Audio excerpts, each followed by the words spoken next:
بارك الله فيكم شيخنا فاضل. إلهي ميزانك حسناتك كسارة وسيدة ونكسن. سؤال شاس وجبت شيخنا فاضل. شيخنا فاضل سؤال شان نقول حكتو وحكتمت جبر ولا لها كمده وجبر ولا شينه وقولك كحرا ولا شان وسلام السلام كبعدي وحليذا هاي شيخنا فاضل وحان هاي جبر أو هذا ربطو إني جورستو wiil baa adeerkay ibaray wiilkaasna yani adeerkayga markuu ibarayay waa wiil uu iga soo hubiyay diintiisa iyo akhlaaqdiisa waxay leedahay walaashan waxaan ahay gabar aad u daayar waxaan ahay gabar diinta lagu soo barbaariyay haddana waxaan ahay gabar maasha Allah quraanka barto ciyaalka iyo dacwada ku dhex jirto wiilkana waa wiil diintiisa aad u sareyso labadeenna guur baan ku heshiinay guurkiina waan ku wada heshiinay meherkiina waa dhacay marka waxay leedahay walaashan sheekuna faadil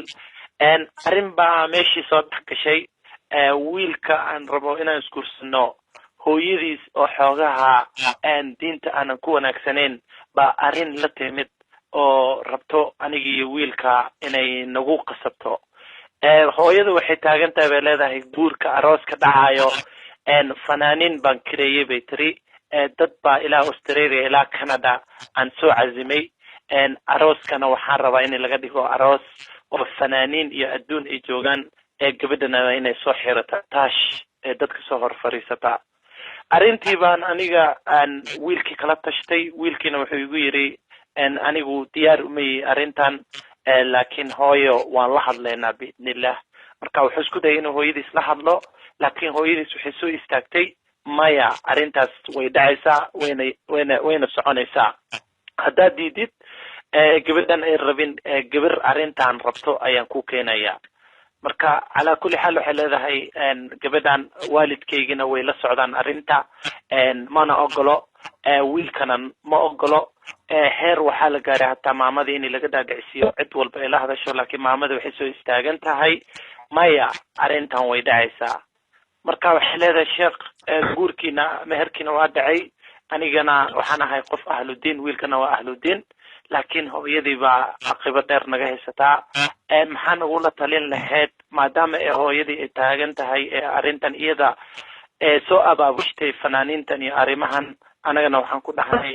yeeli meeno meeshaasna imaani meeno mana ogolin iyadana waxay taaganta waa inaa meesha imaataa oo taash loo soo xiraa gabadha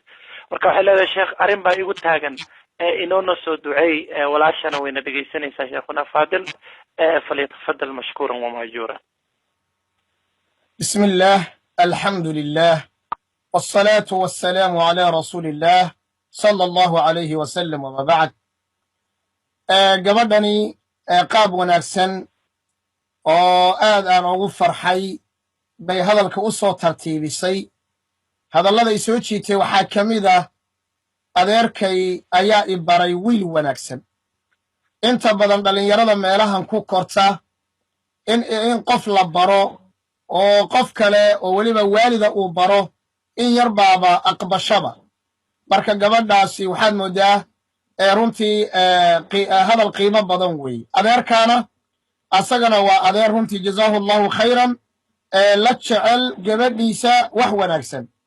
wiilkaa wanaagsan ay gabadhu ku tilmaantay inuu wanaagsan yahay ayadu ay leedahay weliba gabar yar baan ahay ahlu dacwa wiilkuna waa ahlu dacwa multazim weeye intaasoo dhan waa waxa laysku doorto waana dhiiri gelinaynaa qaabka in wax lagu doorto oo sidaa wax loo doorto oo diin iyo sharaf laysku doorto waxaase cajiiba soomaalidu waxay dhahdaa geel curadiisii durdurisay aarankiisii maxaad mooday geela hasha weyn koorta loo xidho haddayna deganayn oo geela ayna daajinaynin oo geela aynan kolba dhinac u hogaaminaynin oo ayadu ay orodo ay durduriso geeli yaryaraana wuu ka sii darayaa waxay kaloo carabtu dhahdaa idaa kaana rabu lbeyti daariban fashiimatu ahli lbeyti raqsu haddii ay ninkii iyo islaantii isqabeen waaweynaa hadday durbaan iyo soo qaataan kaban soo qaataan haddii carruurtii soo qabka ciyaar ma samaynayaan waxa uu looga jeedaa xikamkan middan soomaaliga iyo middan carabiga aba waxaa loola jeedaa waxaa cajiiba dadkii waaweynaa آخر أسي دوا دأذي أدونك سوقاتي adduunyadoodii soo qaatay goortii ay ilaahay u tasbiixsan lahaayeen goortii ay dunuubtii ay soo galeenee horay ay ilaahay oga noqon lahayn tabaaraka wa tacaala oo ay ka shallaytoon lahaayeen goorta meesha ay joogaan ay eegi lahaayeen oo waddankoodii ay ka soo qaxeen oo ay qurbo ku yihiin oo ay fuqaro yihiin oo qoysaskoodii iyo reerahoodii laga yaabo inay gaajo u baktinayaan xaaladda noocaasa dhalinyaradu waddamada ay ku dhex jiraan kufriga ay ku dhex jiraan iyo gaalnimada ay ku dhex jiraan iyo macsida ay ku dhex jiraan iyo waxa dhinacyadooda ah marka la eegaayay dadkii la rabay in lagu daydo oo ay dhahaan maya sidaa ma aha oo in la celceliye ahayd dhalinyarada in la celceliye ahayd laakiin qof weyn oo maanta da'ah oo carruurtiisi la qabo ama la guursaday in la celceliyo oo macsi laga celceliyo oo gabadha iyadaba dhahaysa waan yarahay 17 jir 18 jiriyo wax 20 sano ku laga yaabo xuduudeedu inay tahay yani inay ku celceliso hooyadaasay horta intaasaa ceeb kugu filan ilaahay agtiisa intaasaa ceeb kugu filan diinta xaggeedana intaasaa dhaleecayn kugu filan mu'miniinta waxgaradka ana yani intaasaa ceeb kugu filan inay arrintaa iyada ay maqlaan malaa'igta garbaha kaa saaran iyo kuwa wax kaa qoraya lacagta aad bixinaysa yaa leh aad ku bixinayso waxa shayga xaaraamta ah midda kale ma runba inaad ilmahaaga jeceshahay ilaahay baan kugu dhaariyey hooyada arrinkaa laga soo sheegayay warkan caawa hadduu gaadho ama ay haddaba hadday dhegaysanaysaa bal hooyadaa su'aal baan ku weydiinayaa si daacad ah oo alla ka cabsi ah oo aan innaba warwareeg lahayn isku day inaad su'aasha aad ka jawaabto qabriga markii lagu geliyo kafan cadna lagugu xidho barkinna ciidda lagaaga dhigo dadkii ku jeclaana ay kaa kala dareeraan munkar iyo nakiirna ay kugu soo baxaan su'aalana ay ku weydiiyaan haddii lagu yidhaahdo qof weyn baad ahayde muslimad baad ahayde maxaa kugu qasbay waxan oo macsi ah inaad samaysahay diyaar ma u tahay inaad dhahdo nacam arrintaa waan sameeye wayna dhacaysaa sida haddaad ugu madax adag tahay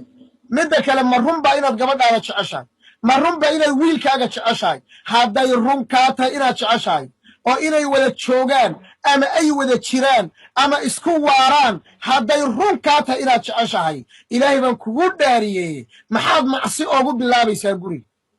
maxaad caro alla oogu bilaabaysaa guriga maxaad ciqaab alla oogu bilaabaysaa guriga soo aakhare kama baqaysid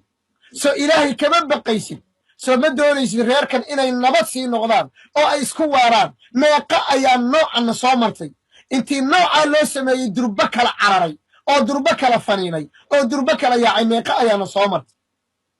hooyada waxaan leeyahay ka daa carruurta waxa aad doonaysa inaad u samayso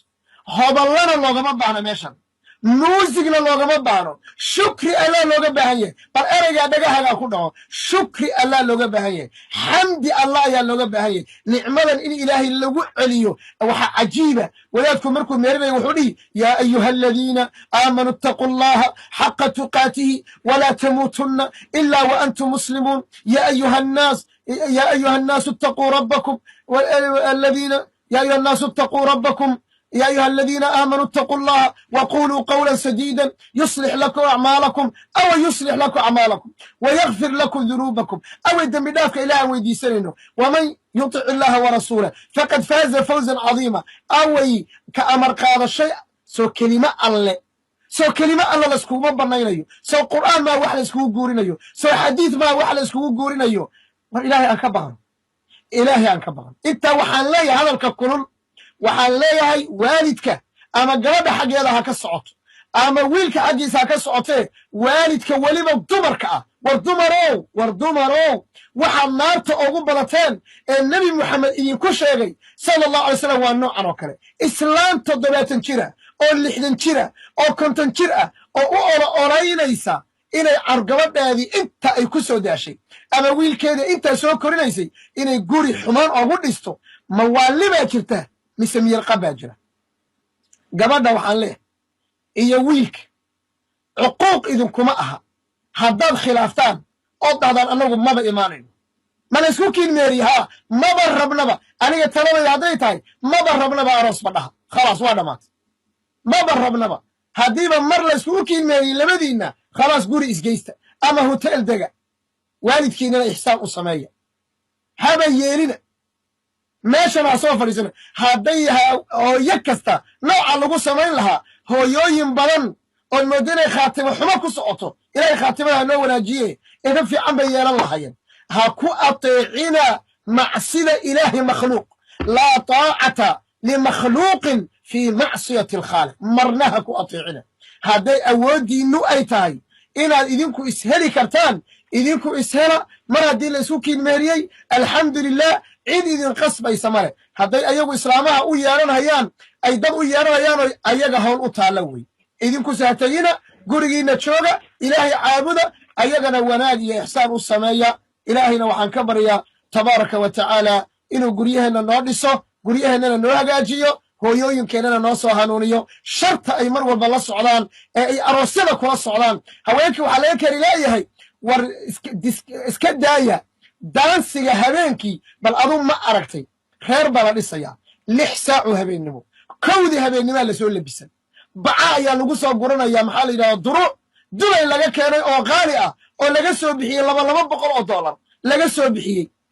iyo ka badanba iyo intaasoo dhalaabaa lasoo qaadanayaa xijaab bay qabtaa hadday doonto indhashareer bay qabtaa hadday doonto maxaa la yidhaha ii keen noocan weye waxyaalaha ghariibka la yaabnay war aroos waxaa la arkay 3 habeennimo iyo 4 habeennimo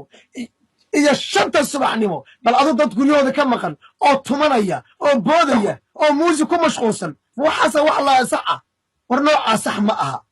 noocaasi wax sax ah ma aha sidaa daraaddeed waxaasi daansi baa loo yaqaan ma aha maxaa la yidhaha aroos yaan laga qaybgelin kuwaasoo kale war barqin ku soo kala dareera 11 hadday gaadho gabar walba gurigeeda ha timaado maxaad ka qabanaysaan saacadda maxaad ka qabanaysaan meelaha war ilaahay ka baqa war qabri baa idin sugaya gabdhow war wallaahi su'aal baa idin sugaysa war su'aal baa idin sugaysa munkar iyo nakiir baa su'aal idin weydiin war qabriga dhexii su'aal baan idinku weydiin war aroosyada aad qaabkan u dhigaysaan war ilaahay oga baqa oo reerana waa ku dumeen reero badan baa ku dumay oo carruuro badan baa ku khasaaray idinkuna waad ku aakhira waayaysaane ha idinku fillaata nicmo alla wey tabaaraka wa tacaala barqinkii baa nabiga xaasaskiisa guryaha loo geyn jiray soo nabiga ma jeclin soo waddadiisi ma rabno inaan qaadno calayhi salaatu wassalaam barqinkii baa loo geyn jiray barqinkii ayaa loo geyn jiray nabiga sala allahu calayh waali wasalam dhaqanka sidana waa dhaqan khatara oo qallafsan oo xun soomaalidu buuna khaas u yahay war arrinta ha la bedelo oo intii qadada la cuno 6 galoonnimoba haddii haween isu imaanayaan 6 galoonnimo ninka guriga gabadha ha loo geeyo maxaad ninka uga haysanaysaan gabadha